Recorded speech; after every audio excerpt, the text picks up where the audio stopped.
ब्राह्मणों के महत्व का वर्णन युधिष्ठिर ने पूछा। दादाजी, राजा के संपूर्ण कर्मों में किसका महत्व अधिक है? वह किस कर्म का अनुष्ठान करने से इस लोक और परलोक में सुखी होता है? भीष्म जी ने कहा, बेटा, राज सिंहासन पर आसीन होकर अत्यंत सुख चाहने वाले राजा के लिए सबसे प्रधान कर्तव्य है ब्राह्मणों की सेवा। प्रत्येक राजा को वेदज्ञ ब्राह्मणों और वृद्ध पुरुषों का सदा आदर करना चाहिए। नगर और प्रांत में रहने वाले बहुश्रुत ब्राह्मणों की मधुर वाणी बोलकर उत्तम भोग प्रदान कर तथा सादर नमस्कार करके पूजा करनी चाहिए। राजा जिस प्रकार अपनी तथा अपने पुत्रों की रक्षा करता है, उसी प्रकार ब्राह्मणों की भी करे। यही उसका सबसे प्रधान कर्तव्य है। ब्राह्मणों तथा उनके पूज्य पुरुषों की भी सुस्थिर चित्त से पूजा करे, क्योंकि उनके शांत रहने पर ही सारा राष्ट्र शांत एवं सुखी रह सकता है। राजा के लिए ब्राह्मण ही पिता की भांति पूजनीय, वंदनीय और माननीय है। जैसे प्राणियों का जीवन वर्षा करने वाले इंद्र पर निर्भर है, उसी प्रकार जगत की जीवन यात्रा ब्राह्मणों पर ही अवलंबित है। ये जिस समय क्रोध में भर जाते हैं, उस समय दावानल की लपटों के समान दाहक दृष्टि से देखते हैं। इनसे बड़े बड़े साहसी भी भय मांगते हैं, क्योंकि इनके भीतर गुण ही अधिक होते हैं। इन ब्राह्मणों में कुछ तो घास फूस से ढके हुए कूप की तरह अपने तेज को छिपाए रहते हैं, और कुछ निर्मल आकाश की भांति दैदीप्यमान होते हैं। कुछ हठी होते हैं और कुछ रुई की तरह कोमल। कोई कोई ब्राह्मण खेती और गोरक्षा से जीवन चलाते हैं, और कोई भिक्षा पर जीवन निर्वाह करते हैं, तथा कितने ही सब प्रकार के कार्य करने में समर्थ होते हैं। इस तरह नाना प्रकार के ब्राह्मण देखे जाते हैं। उन धर्मज्ञ एवं सत्पुरुष ब्राह्मणों का सदा गुण गाना चाहिए। प्राचीन काल से ही ब्राह्मण लोग देवता, पितर, मनुष्य, नाग और राक्षसों के पूजनीय हैं। इनमें से कोई भी ब्राह्मणों को जीत नहीं सकता। ब्राह्मण चाहे तो जो देवता नहीं है उसे देवता बना दे, और देवता को भी देवत्व से भ्रष्ट कर दे। वे जिसे राजा बनाना चाहे वही राजा रह सकता है। जिसे राजा के रूप में ना देखना चाहे उसका पराभव हो जाता है। राजन, मैं तुमसे यह सच्ची बात बता रहा हूँ। जो मूर्ख मनुष्य ब्राह्मणों की निंदा करते हैं, उनका निसंदेह नाश हो जाता है। ब्राह्मण जिसकी प्रशंसा करते हैं, उस पुरुष का अभ्युदय होता है, और जिसको वे श्राप देते हैं, उसका एक क्षण में पराभव हो जाता है। शक, यवन, काम्भोज आदि जातियां पहले क्षत्रिय ही थीं, किंतु ब्राह्मणों की उत्तम दृष्टि से वंचित होने के कारण उन्हें म्लेच्छ होना पड़ा। द्रविड़, कलिंग, पुलिंद, उशीनर, कोली सर्प और माहिषक आदि क्षत्रिय जातियां भी ब्राह्मणों की ही कुदृष्टि पड़ने से शूद्र हो गईं। ब्राह्मणों से हार मान लेने में ही कल्याण है, उनको हराना अच्छा नहीं। ब्राह्मणों की निंदा किसी तरह नहीं सुननी चाहिए।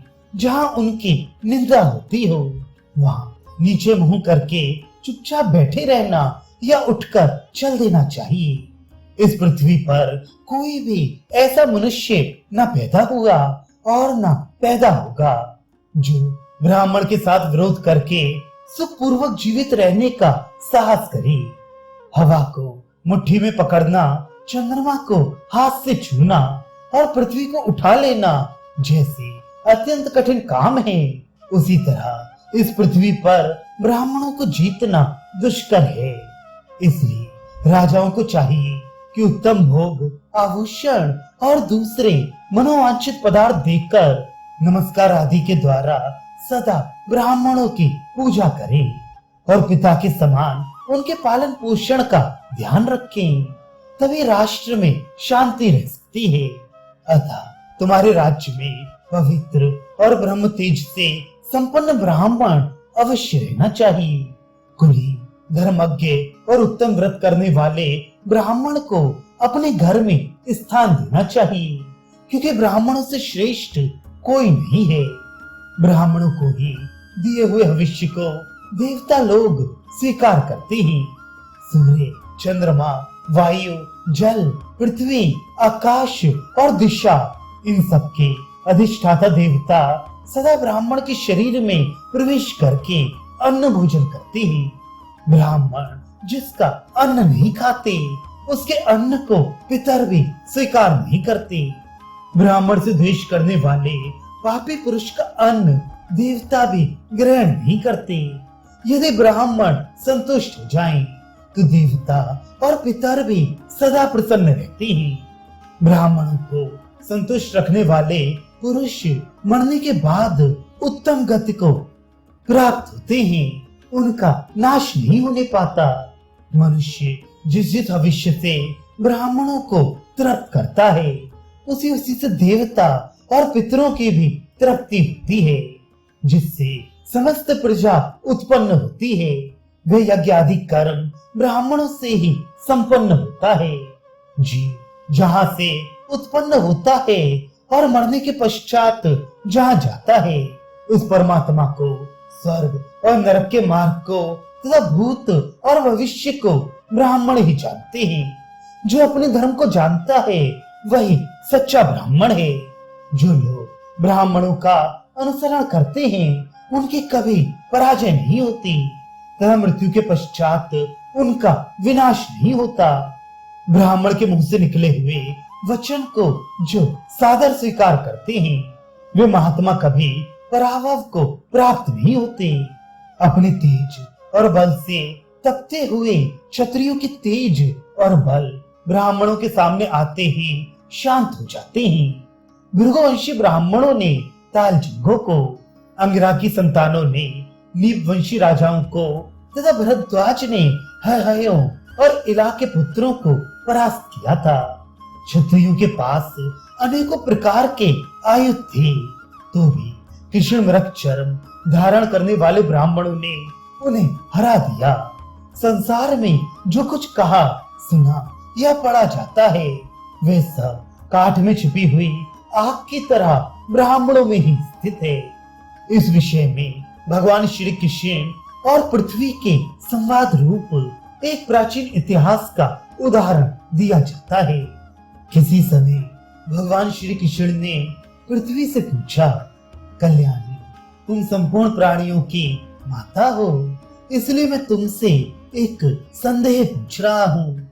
गृहस्थ मनुष्य किस कर्म के अनुष्ठान से अपने पाप का नाश कर सकता है? पृथ्वी ने कहा, इसके लिए मनुष्य को ब्राह्मणों की ही सेवा करनी चाहिए। यही सबसे पवित्र और उत्तम कार्य है। ब्राह्मण की सेवा करने वाले पुरुष के संपूर्ण दोष नष्ट हो जाते हैं।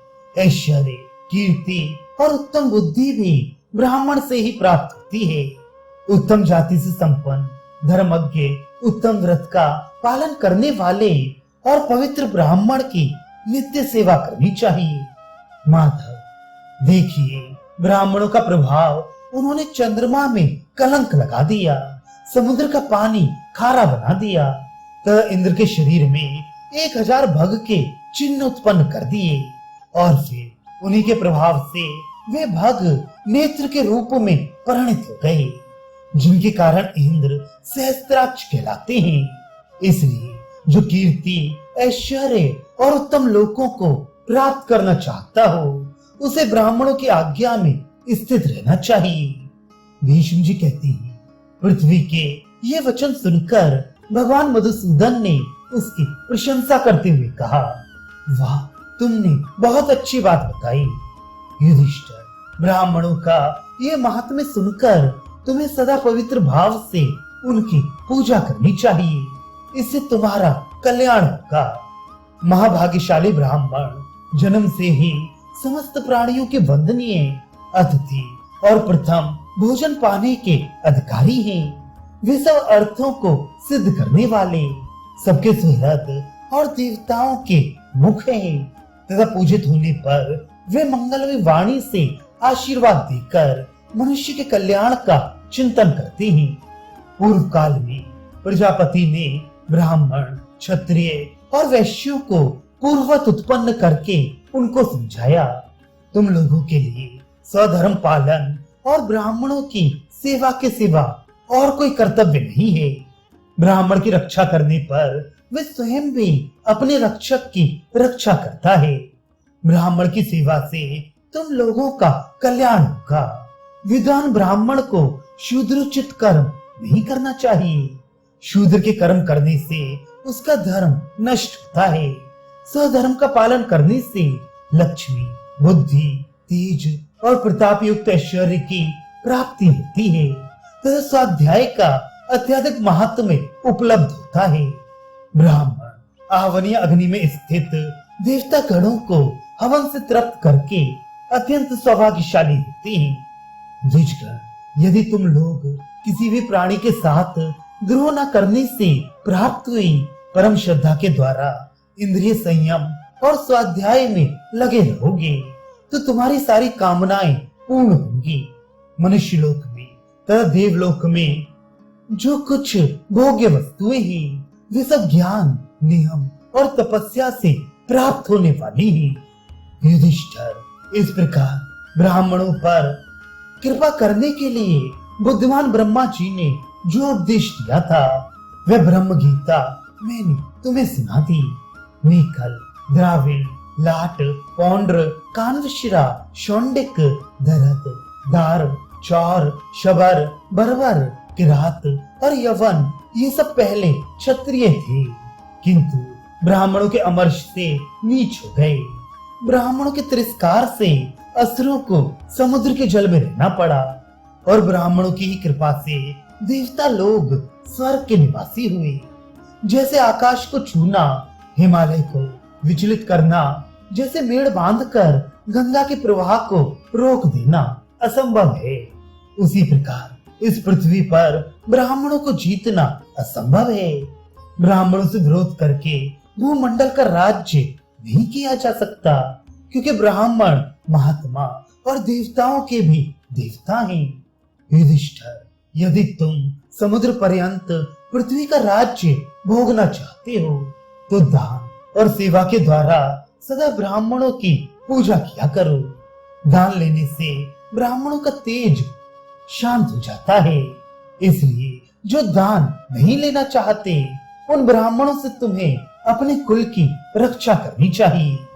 इस विषय में इंद्र और शंबरासुर के संवाद रूप एक प्राचीन इतिहास का उदाहरण दिया जाता है, उसे सुनो। एक समय की बात है, देवराज इंद्र रजोगुण संपन्न जटाधारी तपस्वी बनकर एक बेडौल रथ पर सवार हो अपरिचित व्यक्ति के रूप में शंबरासुर के पास गए। वहां पहुंचकर उन्होंने इस प्रकार प्रश्न किया, शंबरासुर, तुम किस बर्ताव से अपनी जाति वालों पर शासन करती हो? वे किस कारण तुम्हें सर्वश्रेष्ठ मानते हैं? यह ठीक ठीक बतलाओ। शंबरासुर ने कहा, मैं ब्राह्मणों में कभी दोष नहीं देखता, उनके मत को ही अपना मत समझता हूँ और शास्त्रों की बात बताने वाले विप्रों का सदा सम्मान करता हूँ, उन्हें सुख देने की चेष्टा करता हूँ। सुनकर उनके वचनों की अवहेलना नहीं करता, कभी उनका अपराध नहीं करता, उनकी पूजा करके कुशल पूछता हूँ और उनके दोनों चरणों में प्रणाम करता हूँ। ब्राह्मण भी अत्यंत विश्वस्त होकर मेरे साथ बातचीत करते और मेरी कुशल पूछते हैं। ब्राह्मणों के असावधान रहने पर भी मैं सदा सावधान रहता हूँ, उनके सोते रहने पर भी मैं जागता रहता हूँ। वे मुझे शास्त्रीय मार्ग पर चलने वाला ब्राह्मण भक्त तथा दोष दृष्टि से रहित जानकर अपने सदुपदेश के ममरस से सींचते रहते हैं। संतुष्ट होकर वे मुझसे जो कुछ कहते हैं उसे मैं अपनी बुद्धि के द्वारा ग्रहण करता हूँ। मेरा मन सदा ब्राह्मणों में लगा रहता है और मैं सदा उनके अनुकूल विचार रखता हूँ। उनकी वाणी से जो उपदेश का मधुर रस प्रवाहित होता है उसका आस्वादन करता रहता हूँ। इसलिए नक्षत्रों पर चंद्रमा के भांति मैं अपनी जाति वालों पर शासन करता हूँ। ब्राह्मण के मुख से शास्त्र का उपदेश सुनकर उसके अनुसार बर्ताव करना ही पृथ्वी पर सर्वोत्तम अमृत और सर्वोत्तम दृष्टि है। इस बात को जानकर मेरे पिता बहुत प्रसन्न हुए थे। उन्होंने महात्मा ब्राह्मणों की महिमा देखकर चंद्रमा से पूछा, इन ब्राह्मणों को किस प्रकार सिद्धि प्राप्त हुई? चंद्रमा ने कहा, संपूर्ण ब्राह्मण तपस्या से ही सिद्ध हुए हैं। इनका बल इनकी वाणी में होता है। पहले गुरु के घर में ब्रह्मचर्य का पालन करते हुए क्लेश सहन पूर्वक निवास करके प्रणव सहित वेद का अध्ययन करना चाहिए। फिर अंत में क्रोध त्याग कर शांत भाव से संन्यास ग्रहण करना चाहिए।